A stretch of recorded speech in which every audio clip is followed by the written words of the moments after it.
Hey guys, welcome back to my channel. I hope you're having a great day. Today we're going to go over the question, what if Goku wished his parents back to life? Let's say during the 5-year time skip between Dragon Ball and Z, Chi-Chi asks Goku if he knows his parents. He tells her no, he only knows Grandpa Gohan, but he kinda wishes he knew his mom and dad. Chi-Chi then excitedly says they can ask Bulma for the Dragon Radar and perhaps wish his parents back to life. She says that they could use the help. Chi-Chi is pregnant with Gohan at this point, that's what she's hinting towards. They ask Bulma and she says of course. The couple then hunts the Dragon Balls, gathering them all and summoning Shenron. And in preparation of this, Kami did upgrade the Dragon Balls so they are able to make this wish. Goku then asks Shenron to bring his parents to Earth. Shenron responds, saying his parents are dead. Goku is saddened, but then he asks, can Shenron bring his parents back to life? Shenron says yes, so Goku wishes his parents back. Suddenly, two figures appear on the lookout. The man, he looks just like Goku.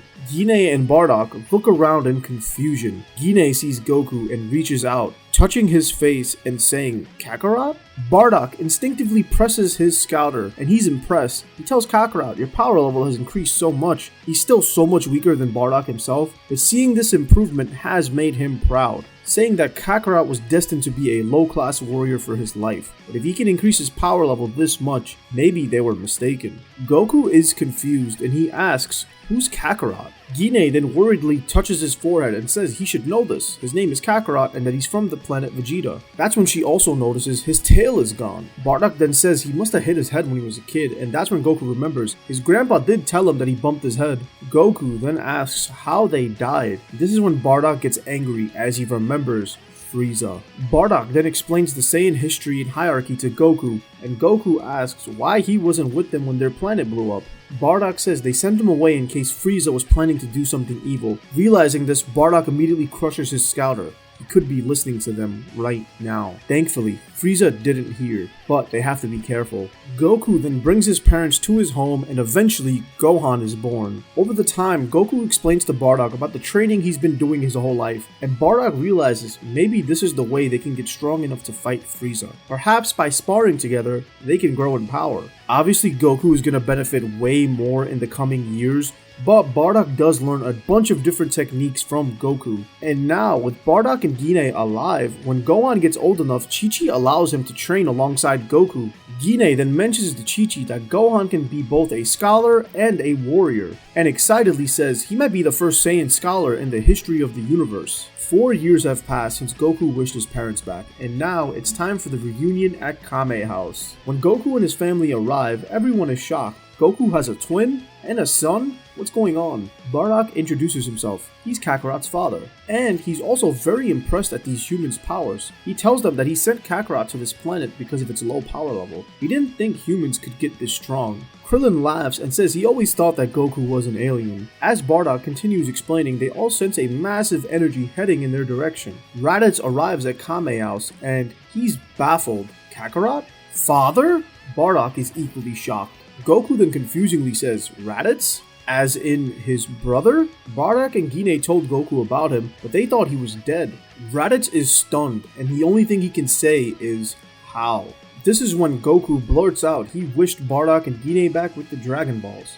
Bardock slaps Goku behind the head and then blitzes towards Raditz, yanking and breaking his scouter. It's too late though, Vegeta and Nappa heard everything. Bardock tells Raditz they are trying to keep the knowledge of the Dragon Balls away from Frieza. Raditz says Kakarot was sent to this planet to conquer, and that's when Bardock says no, he was sent here to survive. He thought Frieza was up to no good when he summoned all the Saiyans, and Bardock was right. He destroyed their planet and their race. Raditz is shocked. He knew Frieza might have had something to do with Planet Vegeta's destruction, but he didn't have confirmation. Now he knows the meteor story is nothing but a lie. He then tells Bardock that Prince Vegeta is still alive, and that he has to know about this, but his scouter is broken. This is when Bulma steps in. She offers to fix it and make it so that she only sends a message to Vegeta. In the meanwhile, Goku and Raditz spar.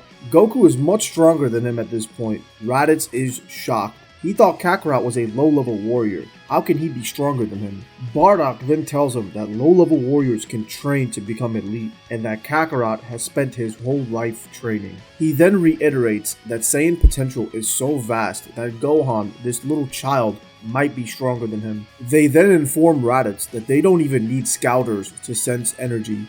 Bulma fixes the scouter and sends the message to Vegeta, and when Vegeta says, "Who is this annoying woman?" she screams at him, saying, "Come to Earth, Raditz needs to talk to him immediately." Vegeta is angry, but he also kinda likes this woman's voice. Him and Nappa begin their journey, and it's gonna take them a little under a year. In the meanwhile, Bardock has a request of this woman Bulma. She seems like she's very resourceful, and he asks if she can create a chamber that artificially increases gravity, telling her that the gravity on Earth is very weak. In fact, planet Vegeta's is around 10 times this. She then smirks, telling him that for Goku's father, she can create a chamber that's up to 300 times gravity. Goku and Raditz stand there awkwardly. Raditz was kinda here to blackmail Goku into joining them. Piccolo, who was eavesdropping, decides to reveal himself, saying that he would also like to train in this new chamber. This Frieza guy might threaten his plan to take over this planet one day. Eventually, Bulma completes the chamber, and it's gonna be awkward at first, but the Saiyan family begins training. Some of the Z fighters join in, but they can't really keep up with the Saiyans. Piccolo also joins, but he prefers training with himself. Now the training here is going to be less urgent than that of canon. However, with the gravity chamber, it's going to be much more efficient.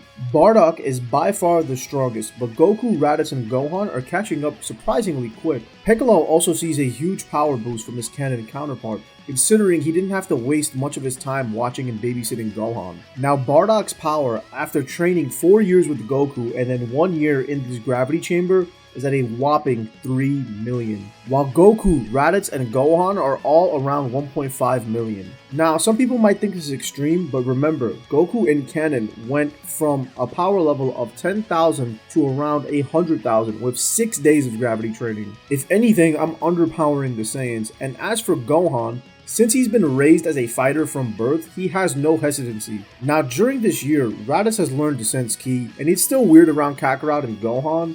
However, Raditz loves how strong he's gotten. One day while sparring, they sense 2 big energies approaching the Earth. It's Vegeta and Nappa. Raditz flares his ki to trigger their scouters. Vegeta and Nappa land near Goku's house this time. The 2 Saiyans exit their pods and they immediately try to scan Raditz's power, but his power causes the scouters to break. Vegeta is shocked, disgusted, and appalled. How the hell did Raditz get this strong? After only a year? What the hell is going on? Bulma then comes in to confirm that the scouters are broken before Bardock begins speaking. He tells Vegeta and Nappa that Frieza destroyed their planet and exterminated the Saiyan race. Vegeta asks how the hell could he possibly know that, and Bardock tells him and Gine were there. Nappa is confused. He asks how they're back, and that's when Goku says he wished his parents back via the Dragon Balls. Bardock then mentions that Bulma built them a artificial gravity chamber so they can train and eventually defeat Frieza. Now, the idea of a low-level warrior surpassing the elite via training is a very foreign concept to the Saiyans. But after sparring with Raditz, Vegeta and Nappa are humiliated and humbled. And they are humbled even more when Kid Gohan steps in and is easily able to defeat them as well. Bardock suggests to Vegeta and Nappa that they begin their training immediately, and that when everybody's ready, they will take out Frieza and his father, King Cold. Now this is when Vegeta reveals Frieza has already ordered him and Nappa to go to the planet Namek. When he sees Piccolo, he asks if he's connected to these Dragon Balls. Goku asks, how does he know? That's when Vegeta reveals that Frieza heard of the Dragon Balls a year ago, and he's been searching for them ever since. And they just found out about an old legend about Namekian Dragon Balls, and he is headed there now to make a wish.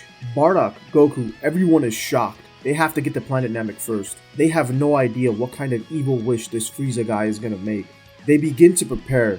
Bulma and Dr. Briefs strip Vegeta and Nappa's pods to build a spaceship with a gravity chamber in it. She also reverse engineers a scouter so she's able to listen in on the Frieza Force. Vegeta is kind of impressed by this Earthling woman. She's very smart. He kind of likes it when she yells at him. This time, going to the planet Namek are Goku, Bardock, Raditz, Gohan, Piccolo, Vegeta, and Nappa. Once the ship is built, the team takes off.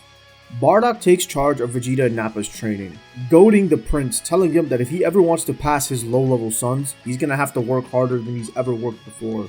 Now, when they arrive to the planet Namek, Vegeta's power level is a little bit over his canon counterpart considering he had Nappa to spar with. Once they land, it's just as they feared. Frieza Force soldiers have been terrifying the local Namekians for the Dragon Balls. Piccolo senses a faint energy, a dying Namekian warrior named Nail. He tells Piccolo to protect Guru. He then tells him to fuse with him to gain the power they need to stop this monster. Piccolo instinctively reaches out and he fuses with Nail and his power level skyrockets. He is now roughly as strong as Goku and Raditz. Armed with Nail's knowledge, he makes a beeline for Guru's palace. The rest begin to fly behind him as he explains Guru has the last Dragon Ball. Dende is excited as he senses a familiar power approaching. He thinks it's Nail, but then he sees Piccolo. Bardock then approaches Guru and tells him they aren't after the Dragon Balls, they just want Frieza.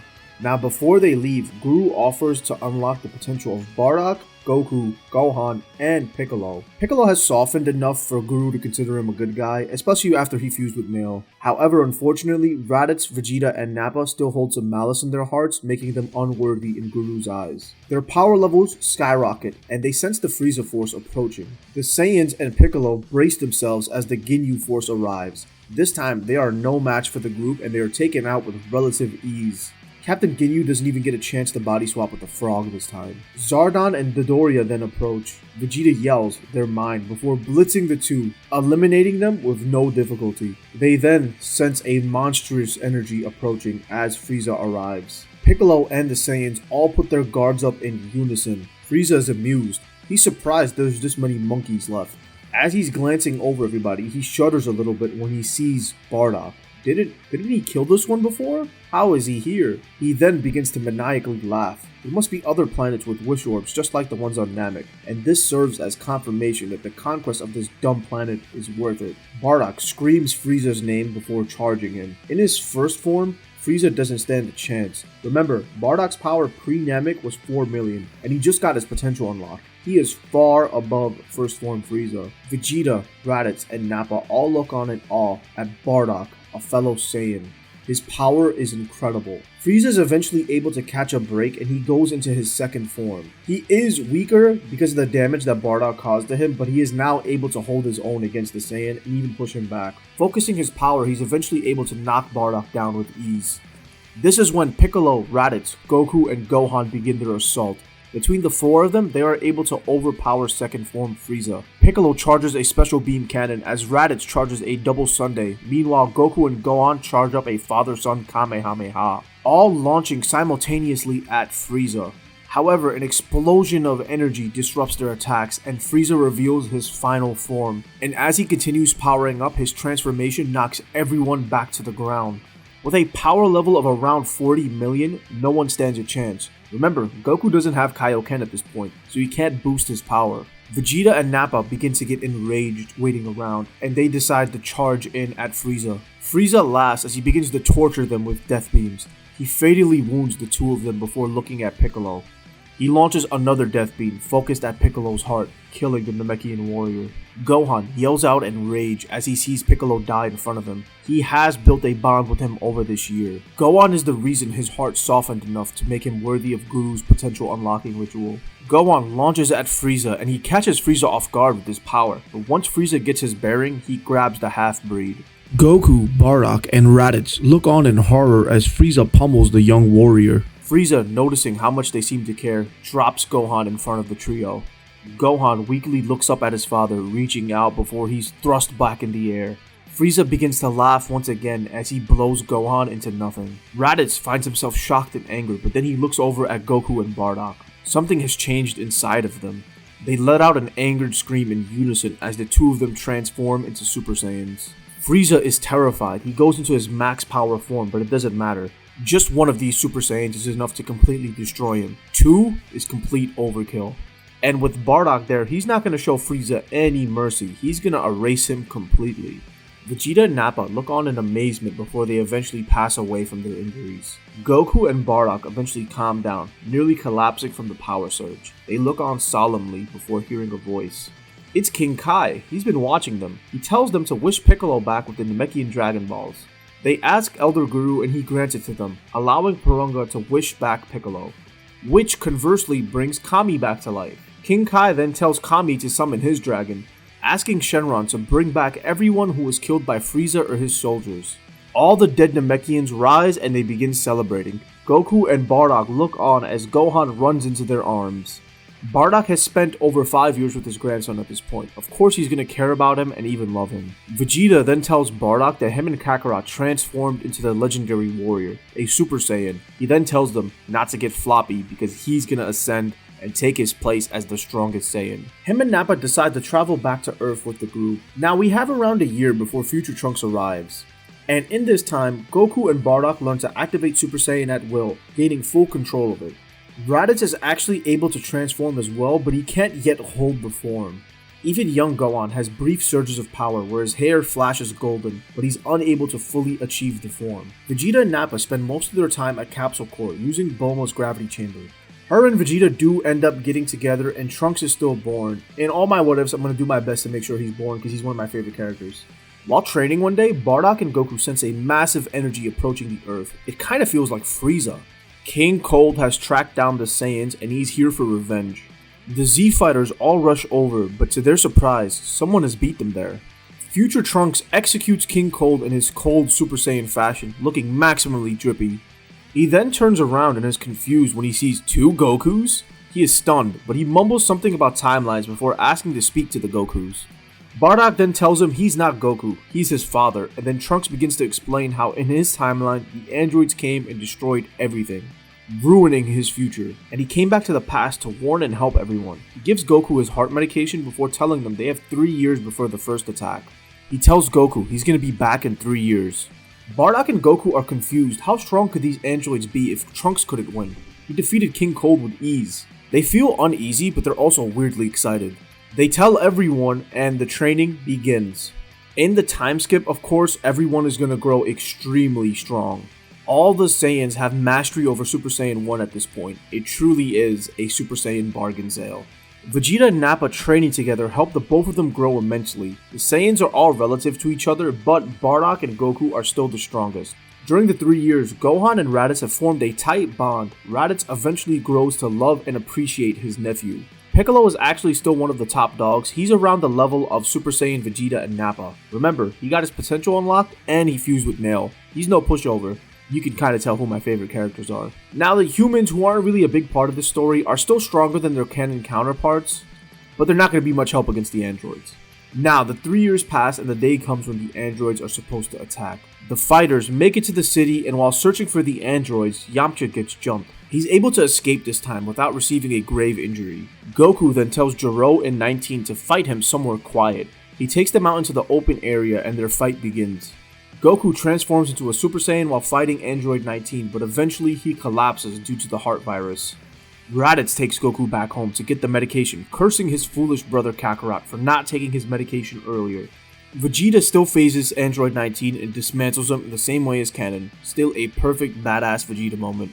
Bardock then steps up to fight Jiro, and the android is no match for him. Realizing that he is about to get defeated, he remotely activates androids 17 and 18, summoning them to him. 17 and 18 wake up, they grab 16 before flying towards Jiro. They land, and Bardock puts his guard up. 17 and 18 approach Jiro, who tells them to help him. The twins then kill him before activating android 16. Future Trunks arrives, and he's terrified when he sees not 2, but 5 androids.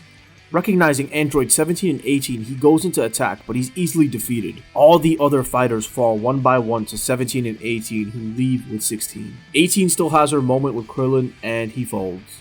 Piccolo then goes to the lookout to confront Kami. Kami knows exactly what Piccolo wants, telling Piccolo there's a new strange power on the Earth, and that the only way to defeat it is to join as one once again. Piccolo is ready to join, but realizes that the Dragon Balls will be deactivated. The nail part of him reminds him of Dende. Piccolo summons Shenron. He tells Kami to wish him back in 10 minutes.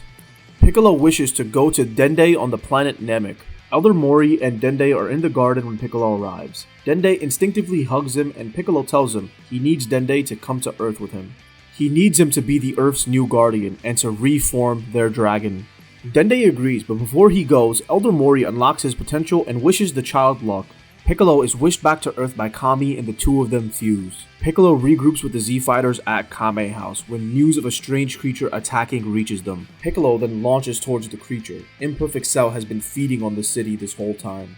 They begin their fight and the power difference is incredible. Cell is confused. How can Piccolo be so strong? He's a part of him. Cell realizes he's going to be destroyed if he doesn't escape quick, using a solar flare to cover his retreat. Being much more desperate, he finds Android 17 and surprise absorbs him before anyone can do anything. Bardock senses a monstrous energy and rushes down to see what's happening.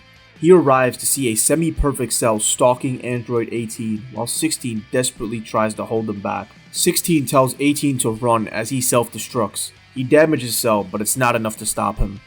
Bardock rushes in, but it's too late. Cell has absorbed Android 18 and become perfect. Piccolo arrives, and they begin to fight. He's able to hold his own surprisingly. However, Cell says he was just warming up, and knocks Piccolo out with one blow. Something inside of Cell wants to fight Goku desperately, and he sees Bardock, who looks like Goku, so he figures, close enough. Bardock immediately goes Super Saiyan, but he's no match for perfect Cell. Cell then begins to boast and decides to hold the Cell Games in a week to allow the planet's strongest warriors to find him. Bardock grabs Piccolo and they retreat back to the lookout. They are surprised to see Goku and the others already there. Bardock updates everybody on what's going on, and that's when Goku says they have no choice. They have to use the hyperbolic time chamber. Gathering the Saiyans, they all decide to go in for 1 year each. Vegeta takes Trunks for a day. They exit having unlocked Super Saiyan 2, followed by Goku, Bardock, Gohan, and Raditz.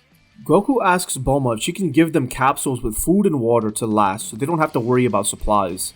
Between Bardock and Goku, they realize mastering Super Saiyan as a base form seems to be the key. However, once they realize Gohan's potential, they decide to strive to unlock that form. The Saiyan family emerges with Super Saiyan 2 unlocked. And now with all the Saiyans powered up, Piccolo decides to go in for a day by himself, gaining even more strength. While Piccolo is much further behind the Saiyans, all the Saiyans are relative to each other. Any one of them could take Cell out. But Bardock wants his revenge, and as the oldest Saiyan and the slightly strongest Saiyan, he gets first dibs.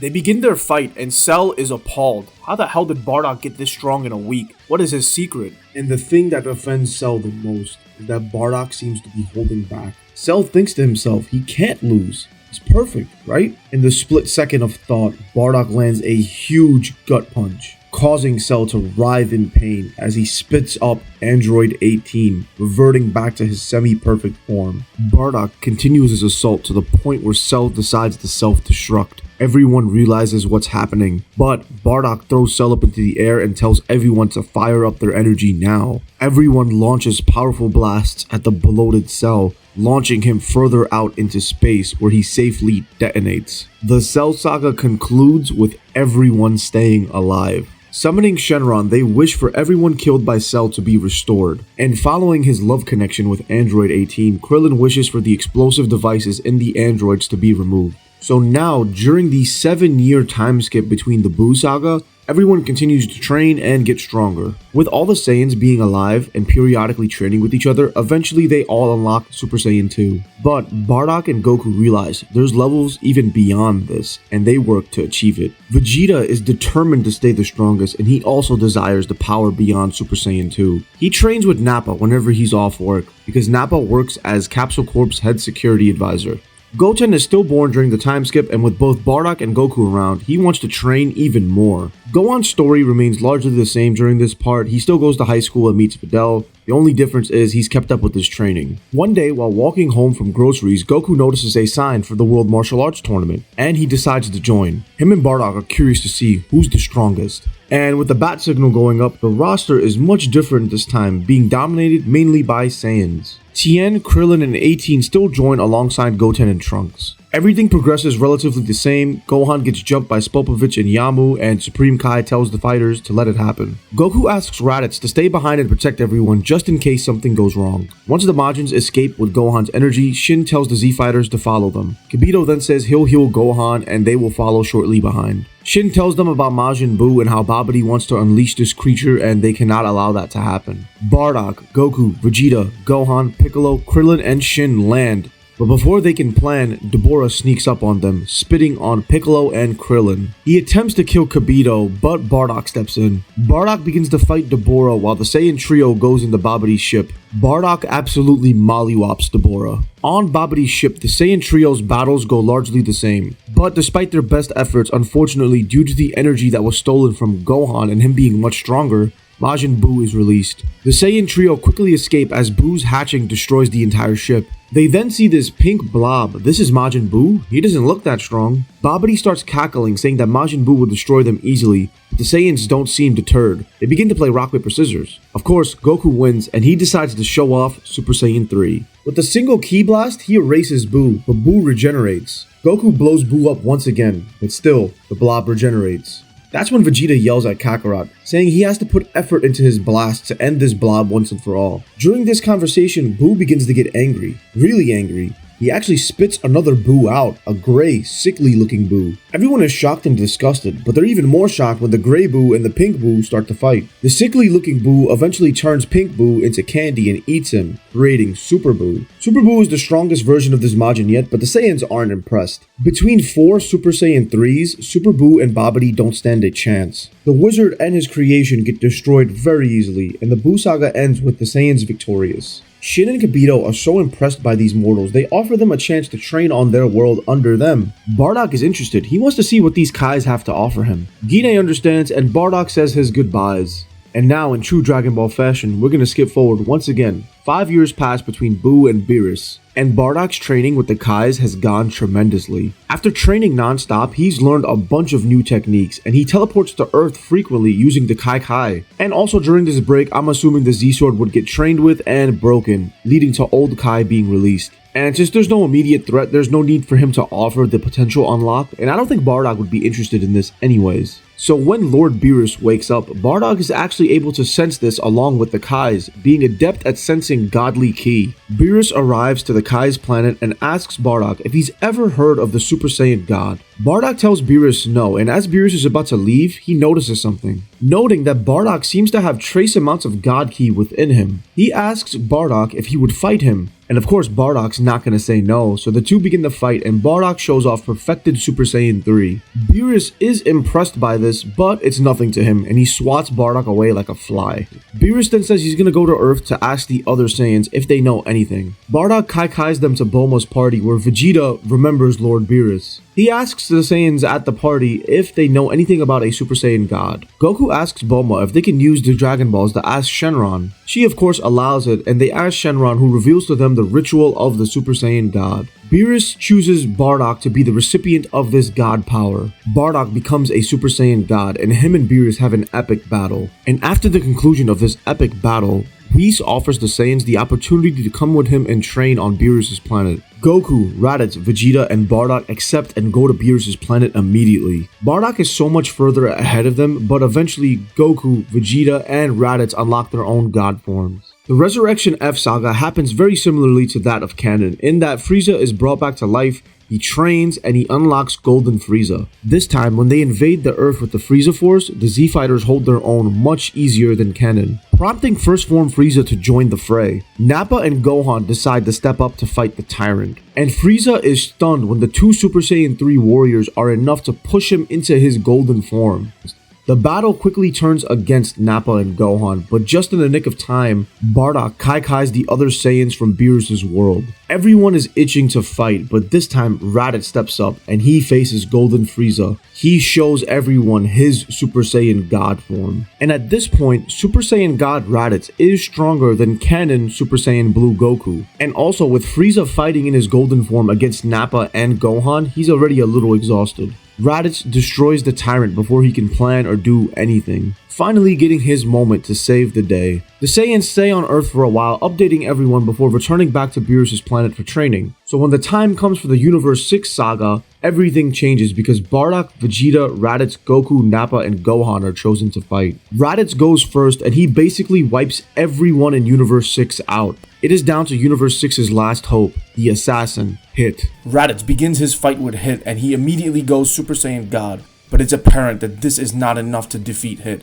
he gets knocked out, and this is when Bardock steps in. Having difficulty adjusting to his time skip, Bardock reveals Super Saiyan Blue. And Super Saiyan Blue Bardock is able to keep Hit at bay. The two warriors going back and forth, fighting to an essential standstill. The only reason the battle stops is because Zeno arrives, telling the others this tournament seems like a fun idea and he might do something like this in the future. Champa tells his warriors they can accept the loss here. The tournament with the Zenos is what really matters. Beerus wins the bet against his brother and he takes pride in that. So now with the Goku Black arc, it kind of doesn't happen. Because yes, Zamasu sees Bardock fight in God form on GodTube. This inspires him to steal his body and take over the cosmos. But when he makes the wish to switch with Bardock, he doesn't realize that Bardock is on Beerus' planet, training with the God of Destruction and his sons. Raditz, Goku, Vegeta are all mid-sparring session when Bardock suddenly turns green. He looks like a Kai and he's confused. That's when another Bardock, dressed in black, teleports in front of him. Quickly realizing that this is an imposter, the Saiyans basically all beat the piss out of him, and the bloodied and beaten Bardock Black gets Hakkai'd by Beerus. Unfortunately for Bardock, no one can reverse this body swap, so they have to wait a year to gather the Super Dragon Balls and wish his body back. Now, I really tried to adapt a Bardock Black arc, and I wanted to, but given how this story is, realistically, it wouldn't have happened. Zamasu's plan would get foiled in its infancy, but foregoing that, it's time to begin the Tournament of Power. Now, the team is completely different, the biggest changes being that Bardock, Nappa, and Raditz replace Tien, Master Roshi, and Frieza. And I'm replacing Tien over Krillin because in canon, he was a little hesitant about joining at first. Now, the prelim fighters against Universe 9 are Goku, Bardock, and Raditz. And I'm assuming you guys have figured out how this is gonna go. Universe 7 easily destroys the Universe 9 puppies. And during all their time on Beerus' world, Whis has been trying to guide the Saiyans towards Ultra Instinct. However, only Bardock and Goku seem to incline towards it, but neither have yet reached the form. Yet. Now, during the Tournament of Power, Raditz and Vegeta stick together while Goku and Bardock stick together. And it goes largely unaffected up until Jiren finally confronts Goku. Goku requests that his father not step in. He wants to fight Jiren one-on-one. They begin their brawl and Goku quickly realizes his only way to win is to do a full-powered God Kamehameha. Friendly reminder, he doesn't have the Spirit Bomb in his arsenal. He asks Jiren if he can power it up and Jiren allows it. Goku charges every ounce of his energy and launches the greatest Kamehameha the cosmos has ever seen at Jiren. However, they're shocked when Jiren appears to begin pushing it back. This is when Bardock steps in, joining his son in a father-son Kamehameha. Jiren requires much more effort to push it back, and eventually the Kamehameha collides with Goku and Bardock. And this explosion of God energy acts as a catalyst, pushing the father-son duo to unlock Ultra Instinct. Now, Jiren was able to easily handle UI Omen in canon, but with the father-son synergy, it is much more difficult. The two of them together are able to push Jiren to unleashing more and more of his power. And with the amount of training the two of them have done over the years, they're not going to lose this form. In fact, they're going to be able to tap deeper into it. Neither Saiyan is giving into the fatigue they're experiencing. In fact, they're beginning to throw everything they have into the fire of Ultra Instinct. Going further and further, eventually Jiren is forced to tap into all of his power, knocking Goku out of the fight. Goku lies unconscious at the edge of the ring, and Jiren begins to charge a huge ball of energy, launching it at Saiyan. Bardock flashes back to Frieza and how defenseless he was. Everyone watches on as Bardock continues improving his control over Ultra Instinct, unleashing a heat that no one's ever felt before. Just as the energy ball is about to collide with Goku and Bardock, they disappear. Bardock then suddenly appears in front of Jiren and lands a huge gut punch. And with his eyes closed, he begins to dismantle the Titan. Landing decisive blow after decisive blow, he eventually brings Jiren to his knees. Bardock then blows Jiren out of the arena, eliminating him. And with Jiren defeated, Bardock collapses next to his son. And the rest of the tournament goes fairly easily for Universe 7, with them securing the victory. With everyone so buffed and multiple Super Saiyan 3s on the field, it's not fair. Bardock is crowned MVP and he uses his wish to bring all the destroyed universes back. And that's what I think would happen if Goku wished his parents back. I hope you guys enjoyed my take on Bardock being alive. I know this scenario has been done before, but I really think I brought something unique to it. Please let me know what you guys think about this in the comments below and don't forget to subscribe for more. Peace.